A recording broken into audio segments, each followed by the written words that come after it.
Hi, welcome to Cooking with ABN. My name is Ashley Beal and I'm a registered dietitian. Today we have with us my friend and fellow dietitian, Eling Tsai, and she's gonna be sharing with us one of her go-to recipes. Thanks, Ashley. Thanks so much for having me. I'm so excited to be here. Today, I wanted to share a recipe for cold peanut butter noodles. We just went through a crazy heat wave here in New York, so I figured it'd be fun to share something that's really easy to cook, very low prep, and you can eat it cold. Yes. It's a dish that I grew up eating. My mom made it with peanut butter, but a more traditional version in Taiwan would use sesame paste, or you could maybe do tahini, but today we're gonna do peanut butter because I find that most people have it in their kitchen. It's really yummy. So yeah, I'm excited to share.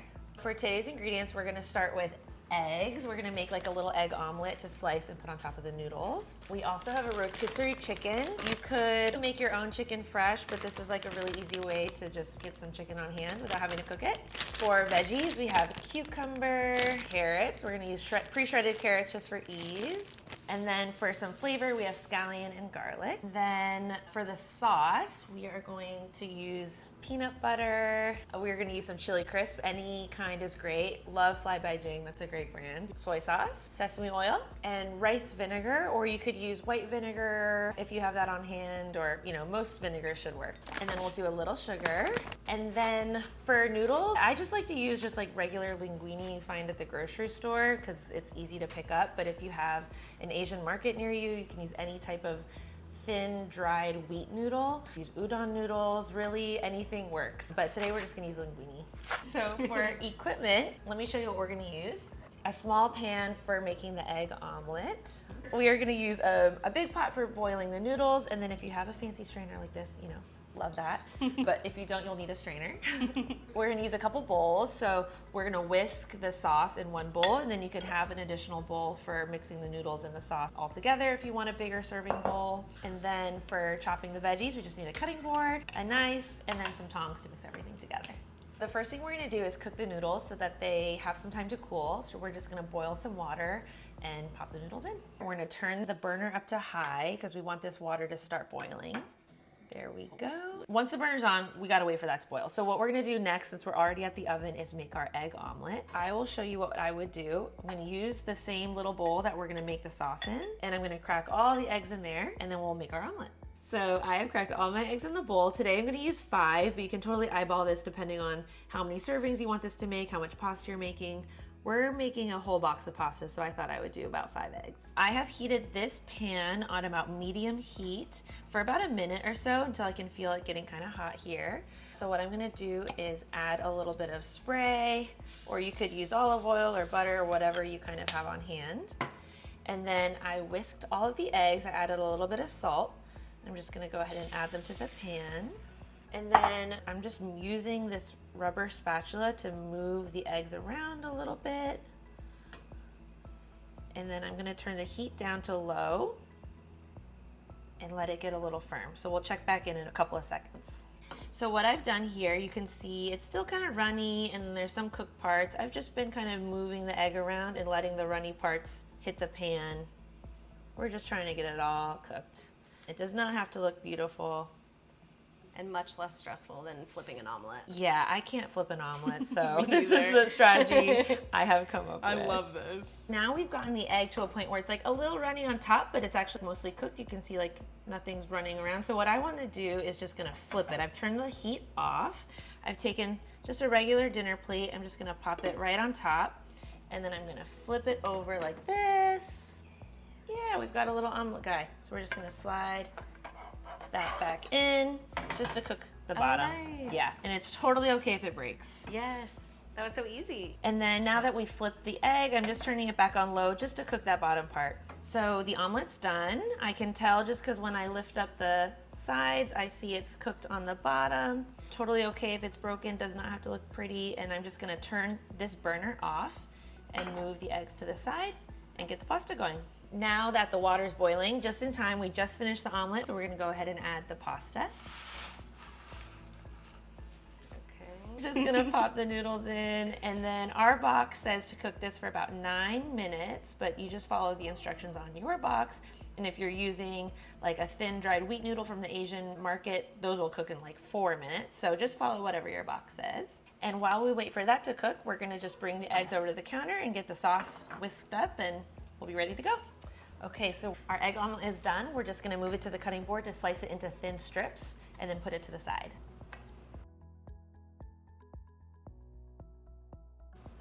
I'm just gonna do like thin strips like this. Oh, nice. It kind of is like an extra noodle. Yeah, oh, I love that. There we go. So so the egg is done. So we're just gonna move it to our little dish here to cool down. But as you can see, they're just like little ribbons. Egg is done. Love it. We have about 5 minutes left on the noodles, so we're just gonna use that time to prep the veggies. We're gonna prep our cucumbers. I'm just using 4, but again, you can totally eyeball this based on how many veggies you want in there, but what I'm doing is just cutting them hot dog style. And then totally optional, but if you have a little spoon, you can scoop out the seeds, just like that. It just makes it a little less watery and more of a crunchy cucumber, but that's just for funsies. Yeah, I never thought about that. Yeah. Okay, so we're just gonna chop it the long way. We're trying to make everything like a long noodle shape. We're just gonna do that here. And you can do it, you know, as thin as you'd like. Kind of like make a little display.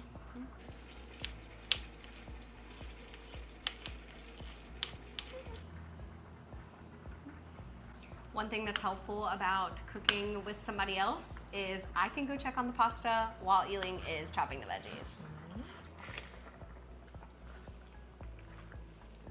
Yeah. There you go. And then again, just kind of chopping them into thin ribbons. But yeah, they don't have to be super thin. They can be kind of like wide like that. Crunchy and cooling is the name of the game here. Perfect.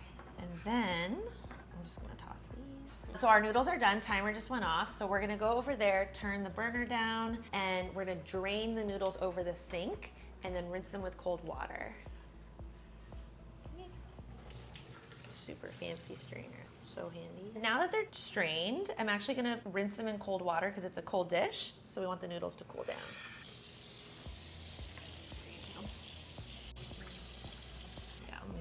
So we're gonna start making our sauce. We've grabbed a big bowl, and I'm gonna start by measuring about a 1/3 cup of peanut butter. You can use anything you have on hand. It can be crunchy or smooth.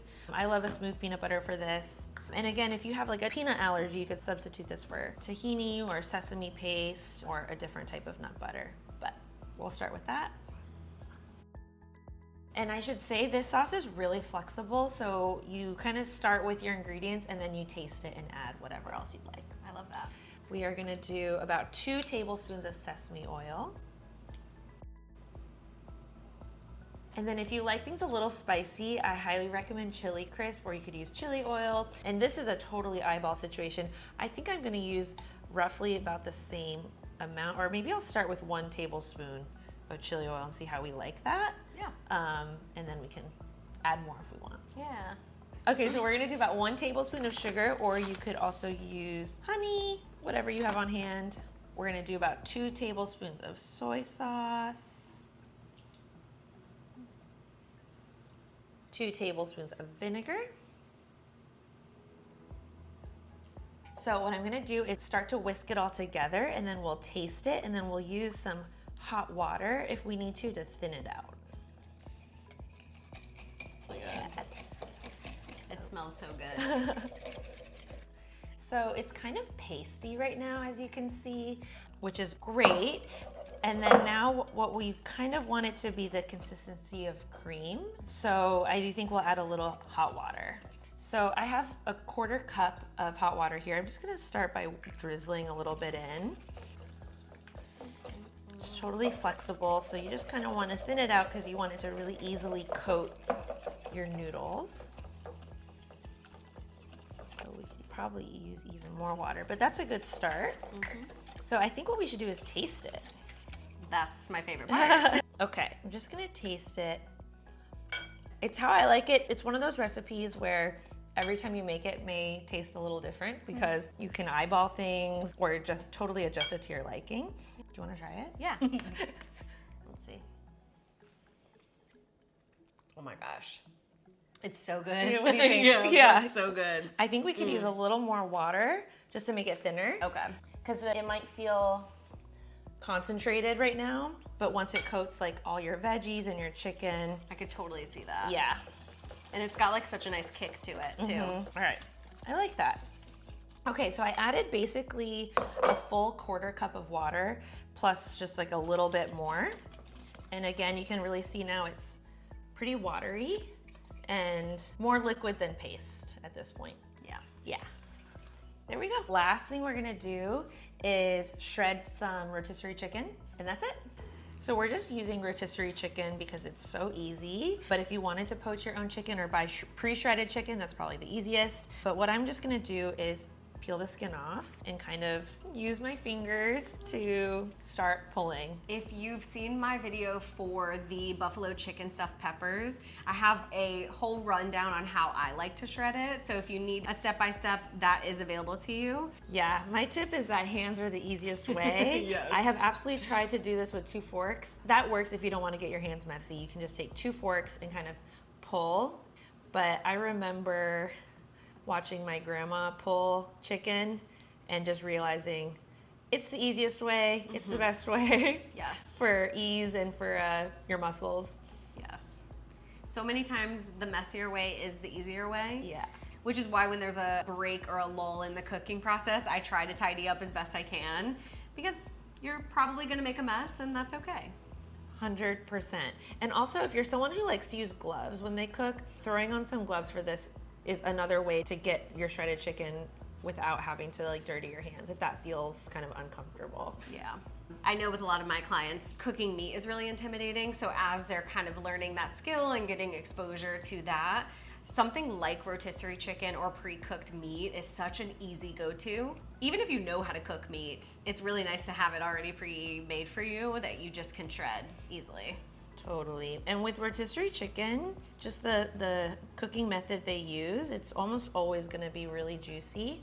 Yes. You don't have to worry about dry chicken. So flavorful. Yeah. A food processor is another great way to shred chicken, Oh. but I don't end up like enjoy having to clean another appliance, so I just use my hands. That's probably why I've never thought of it. I feel like that's good. Maybe I'll just do a little bit more. So if you have leftover rotisserie chicken like we do, I use it in so many other recipes where you can easily make a sandwich or top it off on a wrap or a salad. Yeah, I totally agree. Anything like a chicken salad, you could shred it into soup, keep the bones to make a stock. It can be a really great meal prep thing just to buy a rotisserie chicken one day, shred the whole thing, and then keep it in a tight container and you can pop it into so many different things. Yes. I will also say if you're a vegetarian, you can totally feel free to skip the chicken. You can also do tofu. You could bake tofu and slice that up. Edamame would go great in this if you're looking for a different vegetarian protein, so you don't have to do chicken. Yeah. Yeah. So the last thing we're gonna do is just chop some scallion for garnish and flavor. I swear scallion is something I personally add into every dish. I just love it. I think it gives good flavor. For me too, anytime I'm cooking with eggs, I always have some kind of like scallions or chives. It just feels like a natural part. Yes. And if you like cilantro, that's a very traditional way to top this type of dish. So feel free to use cilantro or other herbs. Nice. Here we go. All right, so let me show you assembly. First thing I'm gonna do actually is season the chicken with some of the sauce. So you can just take like a little bit of a measuring cup and just, again, this is just kind of, you don't need a lot, but the point is just to kind of season it so it kind of has some of the flavor of the noodles already. Because what we're gonna do is a fun little assembly, and then you can mix it all together after you assemble. So now I'm just gonna use, honestly, my hands to put some of the noodles into the sauce until it's about the consistency I want it to be. And this is where it's really flexible. If you like your noodles really saucy, then you don't have to add as many noodles, or if you like it a little more dry, then you can add less. So I've mixed just an amount of noodle that I think makes for a good consistency. It's totally personal preference. If you have leftover noodles, you can throw a little sesame oil on them to keep them from sticking together and put them in the fridge and eat them again the next day. Here, I'll show you how I put a bowl together. So I'm just gonna put a bowl like this, and then I like to just top it with some chicken. And then you can put your cucumber. We have shredded carrot already. And the sauce was so easy to make. I feel like you could just double it and have more for the next day or save it for something else. Easily. So here you go. This is what the bowl looks like. We just topped it with egg, chicken, cucumber, carrot, and scallion, and then you have the sauce on the bottom. And if you have leftover sauce, but you could also make the sauce inside and drizzle more on top. No. Okay, so this, some cucumber, of egg. Yep, I did some carrots. And I love that you put the sauce on the chicken. That's so cool. Okay, so now for the best part, I just make a mess of it. I just mix it all together so everything has some sauce. Yes. And then let's give it a try. It is so good. I love it. Oh my gosh. The noodles have totally cooled down. The sauce is cool. So Yes. it's just such a cooling dish. Plus the crunchy vegetables. You could add any type you want of bell peppers, snow peas, any type of raw crunchy veggie that you like.